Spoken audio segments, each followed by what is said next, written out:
Et bonjour à tous, bienvenue sur la chaîne de l'Hexamone Crypto. Nous sommes le jeudi 12 décembre 2024, il est 8h30. On va faire le point bien sûr sur le Bitcoin, on va regarder aussi les altcoins, on va regarder le calendrier macroéconomique et les news.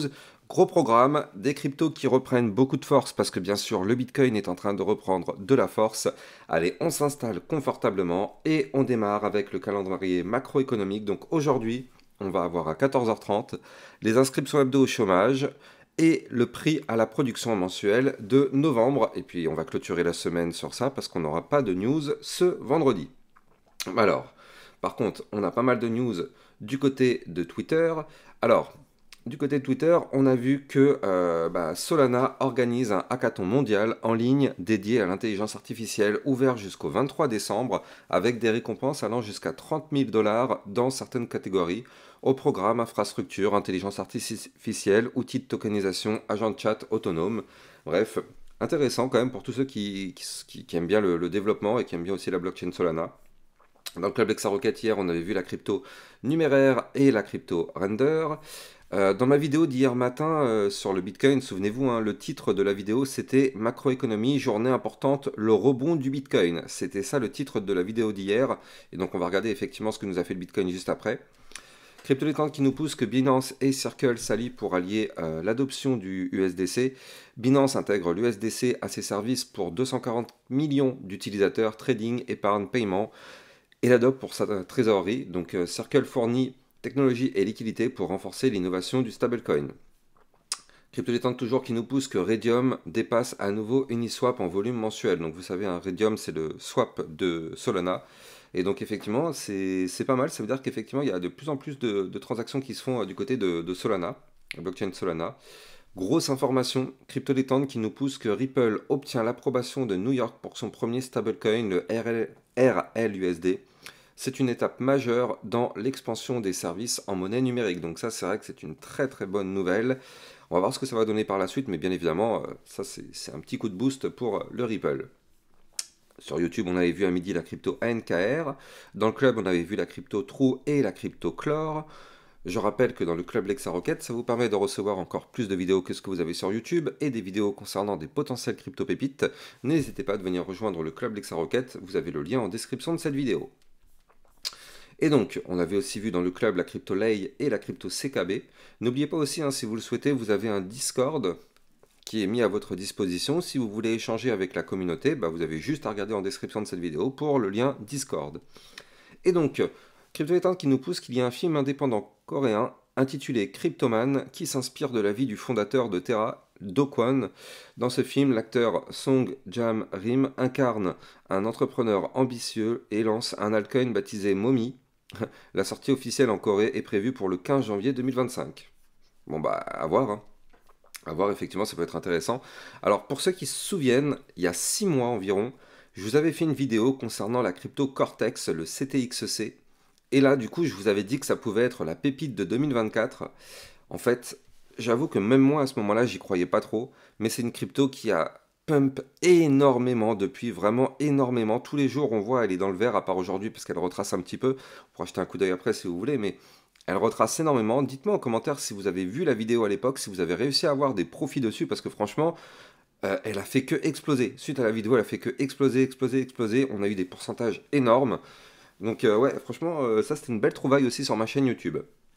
Bref, et je rappelle, si vous débutez dans la crypto-monnaie, vous devez impérativement voir cette vidéo. Crypto-monnaie, ne faites pas ces erreurs, c'est ma vidéo dans laquelle je vous apprends toutes les erreurs à ne surtout pas faire et qui peuvent vous faire perdre votre argent à peine vous démarrez dans la crypto-monnaie. Donc effectivement, n'hésitez pas d'aller regarder cette vidéo, je vous assure, il y a beaucoup de personnes qui me remercient parce que cette vidéo leur a permis de ne pas faire des erreurs et donc de ne pas perdre leur argent. Donc si vous aussi, vous ne l'avez pas encore vu, juste vous allez sur mon Twitter officiel, vous prenez le tweet qui est épinglé et effectivement vous avez accès à cette vidéo. Et n'oubliez pas, j'ai fait une vidéo questions-réponses, donc pour tous ceux qui ont des questions par rapport à la crypto et tout ce qui gravite autour, eh bien dans cette vidéo je réponds à ces questions et effectivement c'est une vidéo qui sera faite de façon hebdomadaire, donc là il y aura une autre vidéo qui va permettre d'avoir encore d'autres questions avec d'autres réponses que je pourrais vous apporter. Donc n'hésitez pas, c'est une hebdomadaire que je fais. Donc vous avez celle que j'ai fait, donc c'était lundi je crois.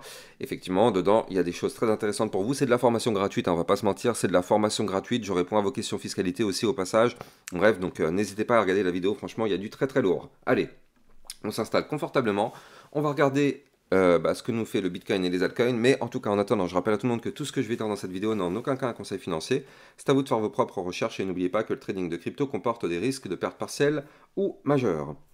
Allez, on démarre bien évidemment avec un Bitcoin qui est en très léger retracement par rapport à hier. Mais bon, il n'y a rien de méchant parce qu'en fait, en réalité, c'est parce que hier, on a fait une belle poussée haussière. On a été chercher quoi? On est vraiment chirurgical sur ma chaîne YouTube, hein. Je vous avais dit que là, le Bitcoin, s'il se remettait à prendre de la force, eh bien, c'était pour rebondir sur le bas du canal pour aller chercher quoi? Le haut du canal. Et regardez la mèche que le Bitcoin a fait hier. On a été chercher le haut du canal ascendant.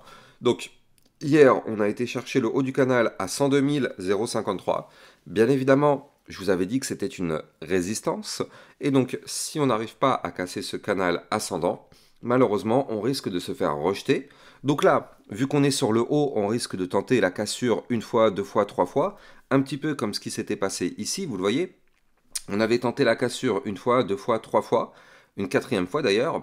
Et puis derrière, qu'est-ce qui s'est passé? Boum, on crache, on va chercher le bas du canal. Là, ici, la même chose. On a été chercher une fois, deux fois, trois fois, quatre fois le haut du range. On n'a pas réussi à le péter. Qu'est-ce qui se passe? Boum, on va chercher le bas du canal. Donc là, on teste une fois aujourd'hui. On va peut-être tester plusieurs fois. Soit on arrive à casser ce canal par le haut. Et donc, dans ce cas-là, on ira chercher des points plus hauts que je vais vous donner. Soit on n'arrive pas à casser le haut du canal. Et qu'est-ce qu'on va faire? Eh bien, la même chose qu'ici. On va chuter pour aller chercher le bas du canal. Est-ce que si on a une chute, ce sera la fin du monde? Certainement pas. Comme je vous l'avais déjà expliqué, quand on est dans un canal ascendant, quand on n'arrive pas à casser le haut, tout simplement, on va chercher le bas qui est une zone de support. Regardez, on avait parfaitement rebondi ici une première fois, une deuxième fois ici, une troisième fois ici, donc c'est une zone de support. Effectivement, ça tient parfaitement. Donc là, même si on retourne rechercher le bas du canal, il n'y a pas de souci. Je rappelle que la configuration est toujours complètement bullish avec des points bas de plus en plus haut, des points hauts de plus en plus haut. Donc vous l'avez compris, tendance haussière avérée, il n'y a pas de problème. Sauf que regardez, hier tout de même, il faut le noter, hein, la clôture jour qu'on a fait hier, eh bien c'est une clôture jour concernant, enfin pile poil, sur le même niveau clé que le dernier point haut en termes de clôture de bougie. Donc hier, on n'a pas fait un nouvel ATH, à proprement parler. On a été chercher les 101 221, donc c'est la zone de la plus haute clôture sur le Bitcoin. Donc on n'a pas réussi à péter ce niveau clé. Et je rappelle, juste au-dessus de notre tête, je vous avais dit, on a une résistance à 101 508. Donc là, pour l'instant, c'est vrai que c'est difficile de casser ces niveaux clés. Mais en tout cas, on tente de le faire. Donc ça, c'est plutôt encourageant. On va voir si on y arrive de toute façon dans les prochains jours, mais c'est plutôt encourageant. Donc là, en termes de target, si on arrive à breaker les 101 508, ce serait pour aller chercher le haut du canal ascendant, à 102 453 aujourd'hui. Puis après, on aura une autre résistance à 103 519. On aura l'ATH à venir chercher à 103 980. Et si on casse ces niveaux clés, ce serait pour aller chercher la ligne de tendance haussière très long terme à combien? À 105 841 $. Donc ça, ce sont les prochaines résistances à venir chercher sur le Bitcoin s'il continue de pousser. Donc là, on va voir. Pour l'instant, on est sur un rejet par la résistance des 101 508. Mais on va voir, parce que regardez, ok, on est sur un rejet, mais on est toujours très haut par rapport à ce niveau clé. Et on est toujours en train de tenter peut-être sa cassure. Donc là, on va voir aujourd'hui comment on va se comporter. Maintenant, ce qui est plutôt une bonne nouvelle, c'est qu'en fait, hier, on a gagné deux résistances qui se sont transformées alors en support. La première, c'est les 98 018 ici. La deuxième, sur le Bitcoin, c'est le milieu du canal ascendant. Vous le savez, quand on est en bas, le milieu est une zone de résistance. Quand on est en haut, le milieu est un support. Donc là, la résistance du milieu du canal ascendant se transforme alors en support. Donc ça nous fait un nouveau support qui se trouve à 99 878 $. Et donc tant qu'on est au-dessus de ce niveau clé de support, eh bien tout va bien. Tout va bien par rapport à notre Bitcoin. Il n'y a aucune inquiétude à avoir, sauf si on casse ce milieu du canal, vous l'avez compris, ce sera pour aller chercher le bas du canal, qui se trouve quant à lui à 97 239. Ce ne sera pas du tout un problème si on fait ça. Je rappelle, tant qu'on est dans ce canal, la configuration est haussière. On est toujours bien évidemment au-dessus du ruban de moyenne mobile, ce qui confirme que la configuration est haussière, et on est en train de faire des bandes de Bollinger très compressées. Donc ça, on le sait, je vous en avais déjà parlé. on aura un mouvement de sortie très volatile, que ce soit un mouvement à la hausse ou un mouvement à la baisse, ce sera un mouvement de sortie très volatile. Maintenant, la bonne nouvelle, c'est que là, on est en train de taper le haut des bandes de Bollinger. Le bas des bandes de Bollinger, vous le voyez, il est ici. On n'a pas été le chercher, on y a été juste une fois là, ici c'était quand? C'était le 5 décembre, mais depuis, on gravite en haut, sur le haut des bandes de Bollinger. Et en fait, on est plus en train de tenter la cassure du haut des bandes de Bollinger que du bas. Donc ça, c'est une excellente nouvelle parce que ça veut dire que si jamais on pète ces bandes de Bollinger par le haut, alors dans ce cas-là, on pourrait aller chercher les fameux 105 800, peut-être même les 106, 107 000 dollars. Bon, après, bien évidemment, on aurait un retracement. Nous ne sommes pas naïfs sur ma chaîne YouTube. On sait qu'à chaque fois qu'on a un pump, on a toujours un retracement. Donc, pas d'inquiétude. Il ne faudra pas être inquiet si on va chercher les 105 000 et qu'après on a ça, ce sera tout à fait normal, tout à fait logique. D'autant plus que du côté du RSI, vous le voyez, on est toujours contrôlé par cette divergence baissière. D'un point de vue RSI, regardez, on fait des points hauts de plus en plus bas, tac, comme ceci. D'un point de vue du cours, les points hauts sont de plus en plus hauts. Donc divergence baissière, elle est là, elle est confirmée, elle est avérée. Attention, un jour ou l'autre, cette divergence va s'activer. Et donc là, malheureusement, ça entraînera un retracement du Bitcoin, mais en attendant, ça ne nous empêche pas de pousser. Regardez, la boîte de retracement, elle est ici. On est sous cette boîte et en plus de ça, on est très très loin parce que le Bitcoin peut se mettre à retracer directement dès qu'il réintègre la boîte de retracement, mais il peut aussi aller chercher les 80, 85, 90 avant de retracer. Donc on a de la place pour faire un très joli mouvement, c'est pour ça que moi je vous parle des 105, 106, 107 000 dollars qui peuvent être largement atteints. Aller chercher des points plus hauts sans passer par un retracement, ça me semble complètement très compliqué. Alors, n'oublions pas, bien évidemment, j'aime bien remettre les pendules à l'heure. N'oublions pas qu'en vue très long terme sur notre Bitcoin, bien évidemment, nous sommes toujours dans une configuration incroyablement bullish avec ce gigantesque pattern en épaule, tête, épaule inversée. Ça, c'est un pattern chartiste bullish qui pourrait nous emmener à 130 000 dollars. Donc effectivement, pour l'instant, on a à peine démarré cette configuration bullish, on a validé effectivement le pattern, mais en tout cas là on commence à partir dans la phase parabolique qui pourrait nous emmener chercher ces targets. Alors est-ce qu'on ira plus haut sur ce cycle? J'en sais rien, dites-moi en commentaire si vous pensez qu'on peut aller chercher les 150 000, les 200 000 dollars, dites-moi, hein. Moi ça me paraît très très compliqué, mais en tout cas aller chercher les 130 000 dollars sur ce cycle, je pense que c'est une belle zone et que c'est tout à fait possible sur le Bitcoin, donc il faudra bien évidemment surveiller ça. En tout cas, attention tout de même, il faut le noter, hein, en vue mensuelle, on est quand même là aussi dans la boîte de retracement, quand même, il faut bien sûr garder ça en tête. Regardez, on est rentré dans cette boîte de retracement. Attention à ne pas avoir un petit retracement qui pourrait arriver bientôt. D'ailleurs, ça corrobore complètement avec ce que je suis en train de vous dire actuellement, hein. Là, je suis en train de vous dire qu'effectivement, on a beaucoup d'informations en fait, qui nous disent qu'on risque d'avoir un retracement. Alors, comme je vous l'ai dit, on peut très bien pousser encore un tout petit peu. Ce serait peut-être le dernier pump avant le retracement. On peut très bien aller chercher les 105, 106, 107 000 dollars, mais on a ici une divergence baissière. Du côté du RSI hebdomadaire, on est en plein dans la zone de retracement à 76, et du côté du RSI mensuel, on est en plein dans la zone à 76 là aussi. Donc vous l'avez compris, dans toutes les échelles de temps, sauf l'échelle de temps jour, nous sommes dans une configuration de retracement. Donc, ça confirme qu'on peut pousser encore un petit peu court terme avant d'avoir un retracement plutôt long terme, mais est-ce que ce sera la fin du monde? Pas du tout. Je rappelle que pour aller chercher des points plus hauts, on doit faire un retracement qui nous permettrait de remonter plus haut par la suite. C'est comme ça que ça fonctionne dans la crypto-monnaie. Donc là, pour l'instant, pas de souci particulier, on continue de pousser, mais il faudra bien sûr se dire que dans les prochaines semaines, on pourrait avoir un retracement avant de partir réellement dans la phase euphorique du bull run. Allez, on va parler maintenant de nos altcoins. Donc là aussi, il y a pas mal de choses du côté des alts. Alors, nous, ce qu'on va regarder, c'est bien évidemment notre Solana. Notre Solana qui est dans une zone de bataille. On l'avait déjà vu effectivement hier. Je vous avais dit que le Solana devait impérativement repasser au-dessus d'un niveau clé. Donc la zone, enfin pas passer au-dessus, mais ne pas perdre surtout la zone des 231. Et donc là, vous le voyez, il y a bataille dessus. La zone des 231, elle est ici. Pour l'instant, on est en train de la perdre, mais alors je suis en vue hebdomadaire, la semaine n'est pas terminée, donc on va voir. Mais regardez ça quand même, hein. On a eu une bougie qui a été cherchée avec la mèche ici, les 201 dollars. Ça a été complètement racheté, donc ça c'est plutôt encourageant. Maintenant, il faut absolument clôturer au-dessus du support des 231 dollars, sinon malheureusement le support serait cassé, et ce serait pour aller chercher potentiellement les 216.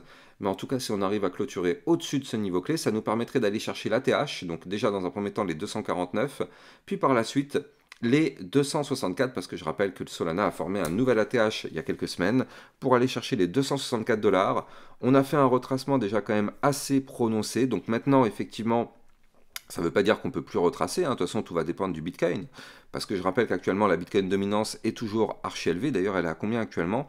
La Bitcoin dominance est à 56, donc vous l'avez compris, on n'est pas en alt season, on est toujours dans une Bitcoin dominance, et donc là du coup forcément dès que le Bitcoin fait un mouvement, il est répercuté x2, x3 sur les altcoins, voire même plus, donc effectivement là du côté du Solana, il ne faut absolument pas que le Bitcoin chute, parce que sinon ça nous ferait casser notre zone de support des 231, ce qui ne serait pas forcément bon signe du côté du Solana, donc on va bien évidemment surveiller ça dans les prochains jours, mais là c'est bien parce que on est quand même en train de reprendre de la force depuis 2-3 jours, là vous le voyez, on est toujours un petit peu en dessous de la ligne de tendance baissière, donc ça c'est pas forcément bon signe, tant qu'on est sous ce trait bleu qui est là, c'est pas bon signe. Il faut impérativement qu'on arrive à faire une clôture au-dessus des 237, voire même si possible au-dessus des 243 pour se tirer d'affaire et pour qu'on puisse aller chercher des points beaucoup plus hauts, bien sûr, du côté du Solana. Donc pour l'instant, on patiente et on verra bien par la suite ce qui va se passer dessus. Alors je voulais vous montrer le Chainlink, parce que lui, il a repris de la force. Alors c'est pas une surprise, on l'avait déjà vu hier dans ma vidéo. Dites-moi en commentaire si vous avez réussi à choper des profits, hein, parce qu'il a quand même fait un très joli mouvement. Mais souvenez-vous, du côté du Chainlink, je vous avais dit qu'il était en train de nous faire un mouvement intéressant. Avant de continuer, je rappelle que vous pouvez trader toutes ces crypto-monnaies en utilisant mon lien de parrainage Binance. Vous avez ce lien en description de cette vidéo. Ça vous permet d'obtenir un bonus à vie sur vos frais de trading. Et ça vous permet de trader sur une plateforme sécurisée, parce que Binance est enregistré PSAN auprès de l'AMF. Vous avez bien sûr mon lien en description de cette vidéo. Et je rappelle, si vous voulez recevoir toutes les news, toutes les actualités, et si vous voulez rejoindre le club Lexa Rocket pour recevoir encore plus de vidéos concernant des potentielles pépites et des vidéos de suivi régulières, là aussi vous avez mon lien en description de cette vidéo. Allez, du côté du Chainlink, on avait vu hier qu'on formait une belle petite anse, suite au rebond confirmé ici sur la zone des 21,891, on avait vu qu'on avait une petite reprise de force qui pouvait arriver. On avait vu que si on cassait ici dans un premier temps les 26,134, voire même surtout la résistance qui est ici à 26,451, on pouvait avoir une poussée haussière. D'ailleurs, regardez, je vous laisse apprécier la précision sur ma chaîne YouTube, hein, vous le savez, vous appréciez mon travail pour ça, surtout pour la précision. Je vous avais donné comme target les 29,485. Qu'est-ce qui s'est passé? On a été chercher d'une façon ultra chirurgicale, c'est clinique, hein. Là, ce qui nous a fait, c'est vraiment clinique. Regardez ça, on a été chercher au millimètre près la résistance donnée à 29,485. Qu'est-ce que ça signifie concrètement? Ça signifie que pour l'instant, la poussée haussière est terminée. Tant qu'on ne break pas ce niveau clé, on est quand même sur une journée à plus 23%, hein, il faut le dire. Mais pour l'instant, en tout cas, le pump est terminé tant qu'on est sous ce niveau clé. Maintenant, si jamais on break ce niveau clé, vous l'avez compris, hein, on peut très bien reprendre de la force, aller chercher les résistances d'après, donc les 30,575, voire même les 31,52, ou encore les 32,81 avant d'aller chercher la résistance majeure des 33,76. Ça, c'est complètement possible. D'un point de vue RSI, il faut quand même juste se méfier un petit peu parce que là, ça y est, en vue jour, on est actuellement pile poil vraiment sous la boîte de retracement. Vous la voyez, la boîte RSI, elle est là. Boîte de retracement, on est juste en dessous, donc ça veut dire qu'on peut pousser encore un petit peu, mais plus on va être proche du haut de la boîte, plus on est sujet à un retracement. Donc effectivement, il faudra se méfier de ça. Mais en tout cas, du côté de la crypto Chainlink, clairement, là, on est sur une configuration plutôt sympa. Je rappelle que même en vue hebdomadaire, on est en plein dans la boîte de retracement, donc prudence, hein. C'est une crypto qui peut faire une nouvelle poussée haussière, mais juste après, il y a de très fortes chances qu'on ait un retracement, donc quand même, restez très prudents si vous êtes sur le Chainlink. En vue hebdomadaire, on est à 77, on peut très bien, comme je vous l'ai dit, pousser un petit peu juste avant, mais derrière, attention, gros risque de retracement sur cette crypto, donc soyez extrêmement prudents sur le Chainlink. Allez, moi je vous souhaite de passer une très bonne journée, je vous dis à plus tard. N'oubliez pas surtout de liker, commenter, partager au maximum, abonnez-vous à la chaîne YouTube pour recevoir tous les jours 1, 2 à 3 vidéos comme celle-ci sur le Bitcoin et les altcoins. Allez, passez une très bonne journée, je vous dis à plus tard, ciao ciao.